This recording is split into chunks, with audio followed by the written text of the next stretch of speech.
सोने के पिंजरे में एक तोता कैद था और तोता बोलने वाला था। राजा जी के यहाँ पर यह प्रथा थी कि महीने में 2 बार कथा होती थी और कथा सुनाने के लिए जब भी पंडित जी आते, जब भी वो अध्याय खत्म करते तो हर अध्याय के आखिरी में कहते हरि मिले तो बंधन छूटे। और जैसे ही पंडित जी ये कहते तोता कहता पंडित झूठा है।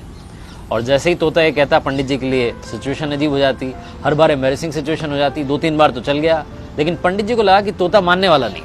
पंडित जी अपने गुरु के पास गए और गुरु जी को बताया कि वहां पर जब राजा के यहाँ पर कथा सुनाता हूं और कहता हूं कि हरि मिले तो बंधन छूटे, तो तोता कहता है कि पंडित झूठा है। ये तोता पंडित झूठा है बार बार क्यों कहता है? तो गुरु जी ने कहा कि चलते हैं, चल करके तोते से बात करते हैं। गुरु जी पंडित जी के साथ में तोते के पास पहुंचे और तोते से पूछा कि भैया बात क्या है? तो तोते ने बताया कि गुरु जी एक बार मैं एक ऋषि के आश्रम में पहुंचा, वहां पर मंत्रोच्चारण हो रहा था, जो उनके शिष्य थे मंत्र बोल रहे थे। मैंने एक मंत्र सुन लिया और मंत्र याद करके मैंने रिपीट कर दिया। जैसे ही मैंने मंत्र बोला तो ऋषि के शिष्यों ने देखा कि बोलने वाला तोता है। उन्होंने मुझे पकड़ लिया, लोहे के पिंजरे में कैद कर दिया।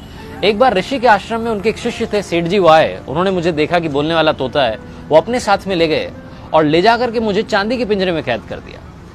एक बार राजा जी के यहाँ पर दावत थी तो सेठ जी ने सोचा कि क्या गिफ्ट दिया जाए। फिर उन्हें मेरी याद आई, उन्हें लगा कि इससे महंगा कोई गिफ्ट नहीं हो सकता। वो मुझे लेकर के गए और राजा को भेंट कर दिया। रानी को मैं बड़ा पसंद आया और मुझे सोने के पिंजरे में कैद करवा दिया। कुल मिलाकर के रहा मैं पिंजरे में ही, मेरा पिंजरा नहीं छूटा।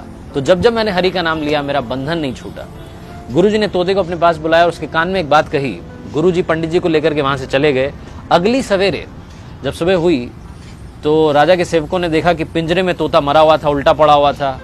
उन्हें बड़ी चिंता हुई और राजा को बुलाने गए। पिंजरे का गेट खोला और जैसे ही गेट खोला तोता उड़ गया और उड़ते उड़ते बोला गुरु मिले तो बंधन छूटे। इस लाइफ में सही गाइडेंस का होना बहुत जरूरी है। आप किससे सलाह ले रहे हैं बहुत जरूरी है।